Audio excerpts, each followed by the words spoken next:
जय हिंद साथियों, आज के इस नए वीडियो में हम आपके साथ शेयर करने वाले हैं कि ऑब्जेक्टिव प्रश्न को हम कैसे याद करें। यानी कहने का मेरा मेन मकसद है कि हम जो भी याद करते हैं उसको परमानेंटली कैसे याद रख सकते हैं, ठीक है ना। यानी ऑब्जेक्टिव के प्रश्न को कैसे याद कर सकते हैं, अति लघु उत्तरीय प्रश्न को कैसे याद कर सकते हैं, हम लघु उत्तरीय प्रश्न को कैसे याद कर सकते हैं, दीर्घ उत्तरीय प्रश्न को कैसे याद कर सकते हैं। तो ये सभी बात मैं बारी बारी से बताने वाला हूँ। आप लोग वीडियो में शुरू से लेकर अंत तक बने रहिए, क्योंकि ये सभी बात आपके बोर्ड परीक्षा में बहुत ज़्यादा यूजफुल है और साथ ही साथ कंपटीशन में भी काम आने वाला है, ठीक है ना। तो सबसे पहले मैं आपको बताऊंगा कि ऑब्जेक्टिव प्रश्न को कैसे याद करें। देखिए, बेसिकली देखा जाए तो प्रत्येक एग्जाम यानी दुनिया के जितने भी एग्जाम हो रहे हैं सब में ऑब्जेक्टिव प्रश्न पूछा जा रहा है, ऑब्जेक्टिव प्रश्न पर एग्जाम हो रहा है। जैसा कि आपका बोर्ड परीक्षा है, इसमें भी 50% ऑब्जेक्टिव है और 50% सब्जेक्टिव है, ठीक है ना। तो 50% ऑब्जेक्टिव में हमें बेहतर तैयारी करेंगे तब जाके पूरा में पूरा बना पाएंगे। तो कुछ स्टूडेंट क्या होते हैं, कमज़ोर होते हैं, कुछ सब स्टूडेंट एक जैसा नहीं होते हैं। तो सोचते हैं कि हम इसको ऑप्शन याद कर लेंगे, इस प्रश्न को रट जाएंगे तो एग्जाम में बना देंगे। ऐसा कुछ नहीं होने वाला है, क्योंकि अब जो है आपकी बोर्ड परीक्षा जो है अब सेट से हो रहा है, सेट ए से लेकर सेट डी तक हो रहा है, ठीक है ना। तो सोचिएगा कि इसका ऑप्शन याद कर लेंगे, इस प्रश्न का ऑप्शन याद कर, तो एग्जाम में ऑप्शन चेंज हो जाता है। तो ऐसे में आप किस प्रकार याद करेंगे कि एग्जाम में आप बेहतर से बेहतर कर पाएंगे। तो वीडियो में बने रहिए, मैं आपको बारी बारी सभी बातों शेयर करता रहता हूं, ठीक है ना। तो सबसे पहला प्रश्न है इसमें कि अति लघु उत्तरीय प्रश्न को हम कैसे याद कर सकते हैं। इसको अंग्रेजी में क्या बोलते हैं, वेरी शॉर्ट्स क्वेश्चन, ठीक है ना। वेरी शॉर्ट्स क्वेश्चन को हम किस प्रकार याद कर सकते हैं। देखिए, हम किस प्रकार याद करते थे जब हम बोर्ड परीक्षा की तैयारी करते थे, तो एक पुर्जा पर लिख लेते थे किसी चीज़ को। मान लीजिए प्रकाश संश्लेषण क्या है, उसको लिख लेते थे पुर्जा पर, और जहाँ भी हमको समय मिलता था थोड़ा सा 2 मिनट के लिए यानी 1 सेकंड के लिए उसको एक बार पढ़ लेता था।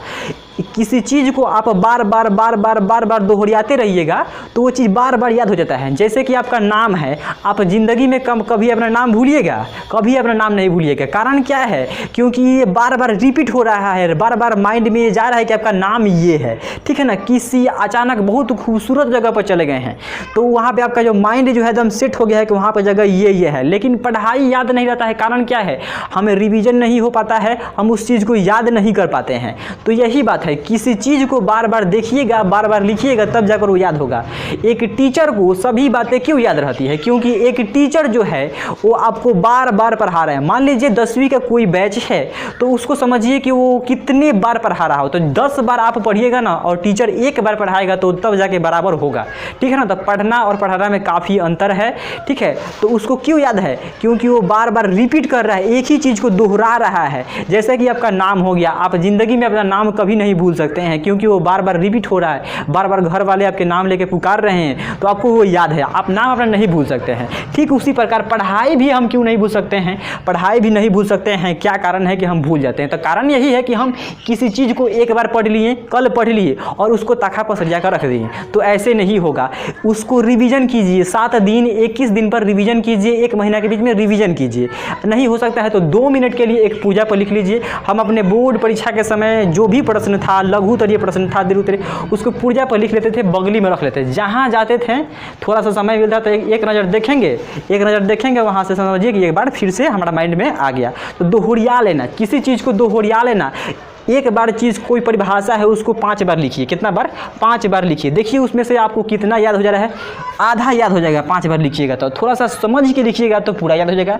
तो किसी चीज़ को बार बार लिखना, जैसे कि मान लीजिए जो बड़ा एग्ज़ाम होता है सिविल सर्विसेज का, तो उसमें बहुत बड़े जो अधिकारी होते हैं तो सलाह क्या देते हैं कि जितना अधिक पढ़ने की बजाय आप अधिक लेखन कला कीजिए, यानी कि अधिक से अधिक किसी चीज़ को लिखिए तब जाके आपको याद होगा। उसको नोट्स बनाइए, जो नोट्स बना लिए एक बार फिर से अंदाजी लिखने का प्रयास कीजिए, तब जाके वो आपको याद होगा। तो सब में यही रूल लगेगा, लघु उत्तरीय, अति लघु, लघु उत्तरीय और दीर्घ उत्तरीय।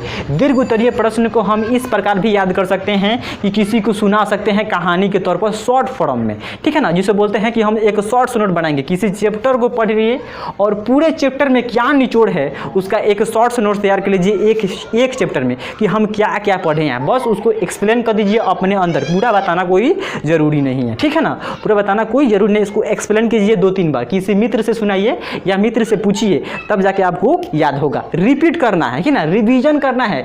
कोई भी चीज़ जब तक रिपीट नहीं होगा, रिवीजन नहीं होगा, याद नहीं होगा। हमें भी याद करना पड़ता है। कोई ऐसा व्यक्ति नहीं है जिसको शुरू से याद है, यानी कि वो धरती पर आया तो उसको याद था, वो यहाँ आके याद किया है, रिवीजन किया है, यानी कि उस पर मेहनत किया है, तब जाके किसी चीज़ को परिभाषा उसको याद है, ठीक है ना। उसके बाद बात कर लेते हैं ऑब्जेक्टिव प्रश्न को हम कैसे याद करेंगे। तो ऑब्जेक्टिव प्रश्न को देखिए आप कैसे याद, 99% जो स्टूडेंट हैं ये ऑब्जेक्टिव प्रश्न उनसे नहीं बनता है, तो क्या कहते हैं, जैसे कि आपको पता है कि ABCD ये ऑप्शन रहता है, या किसी में क ख घ तक ऑप्शन रहता है, तो उनसे अगर सवाल नहीं बनता है, मान लीजिए क्वेश्चन बैंक खोले या किसी NCERT बुक को खोले, उसमें ऑब्जेक्टिव दिया है, वो नहीं पढ़े हैं बुक में क्या है, क्योंकि वो बुक पढ़े होते हैं तो उनको पता होता है कि ये क्या है, तो उतना मेहनत काहे करेंगे। वो करेंगे क्या, फटाक दिए उसका उत्तरमाला खोलते हैं और देख लेते हैं और इसको फटाक दिए टिक लगा देते हैं कि इसका आंसर ये होगा। उसका पता नहीं है कि ये गलत है कि सही है, लेकिन मगर जो किताब में दिया है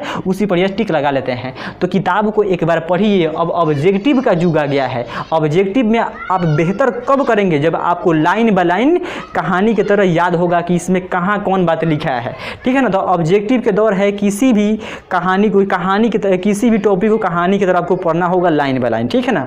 अब तो और जो है 60 ऑब्जेक्टिव पूछे जाएंगे आपके बोर्ड परीक्षा में। पहले जैसा नहीं रहा कि 100 प्रश्न पूछे जाते थे, 120 प्रश्न पूछे जाते थे, 80 प्रश्न पूछे जाते थे और 100 प्रश्न पूछे जाते हैं। अब ऐसा नहीं रहा, अब आपके बोर्ड परीक्षा में 60 प्रश्न पूछे जाएंगे, ठीक है ना।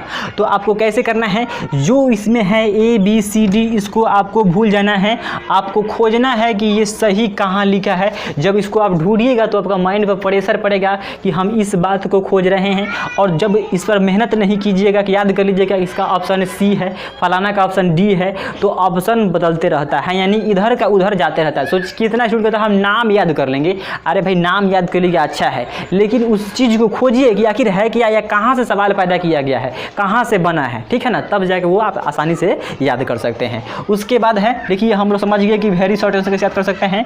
तो पन्ना पर लिख लीजिए या किसी मित्र से पूछिए, मित्र को सुनाइए, आसानी से वो याद हो सकता है। और सबसे महत्वपूर्ण बात है, किसी भी एग्ज़ाम में या कंपटीशन में जो ऑब्जेक्टिव सोल्व करने का तरीका है मैं आपको बता दे रहा हूँ, ठीक है ना। देखिए आजकल का क्या है कि जो भी बोर्ड परीक्षा या कोई भी एग्ज़ाम हो रहा है तो उसमें एक सीक्वेंस के अनुसार प्रश्न को सजाए जा रहे हैं। क्या बोलते हैं, सीक्वेंस के अनुसार, एक श्रेणी के अनुसार सजाए जा रहे हैं। यानी कि जैसे कि मान लीजिए यहाँ पे 1 है तो यहाँ पे 100 तक के प्रश्न को सजाए गए हैं, ठीक है ना। कहाँ तक, 100 तक प्रश्न को सजाए गए हैं। तो मान लीजिए कहीं ना कहीं इसमें 10 होगा, कहीं ना कहीं इसमें 20 होगा, कहीं ना कहीं इसमें 30 होगा, कहीं ना कहीं इसी तरह इसमें 40, 50, 60, 70, 80, 90 तक होगा। उसी प्रकार सीरियल बना हुआ है। तो बहुत सारे छात्र छात्राएं करते क्या हैं कि शुरू से बनाना प्रश्न शुरू करते हैं। तो शुरू में क्या होता है कि बोर्ड परीक्षा जो संचालक हो गए हैं, जो लेने वाले हैं, थोड़ा सा दिमाग लगा रहे हैं कि शुरू में कठिन प्रश्न को डाल देते हैं और लास्ट में भी कठिन प्रश्न को डाल देते हैं।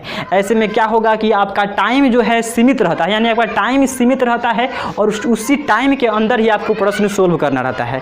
तो ऐसे में आप जब शुरू से प्रश्न सोल्व करने चलिएगा तो शुरू वाला प्रश्न कठिन रहता है। वो फंसाने के लिए दिया जाता है स्टूडेंट को कि स्टूडेंट इसी में फंस जाए, और जब इसी में फंस जाएंगे तो उनका आधा समय निकल जाएगा, तो दबाव बढ़ने लगेगा धीरे धीरे कि अब हमारे पास इतने समय है और हमें इतना सोल्व करना है।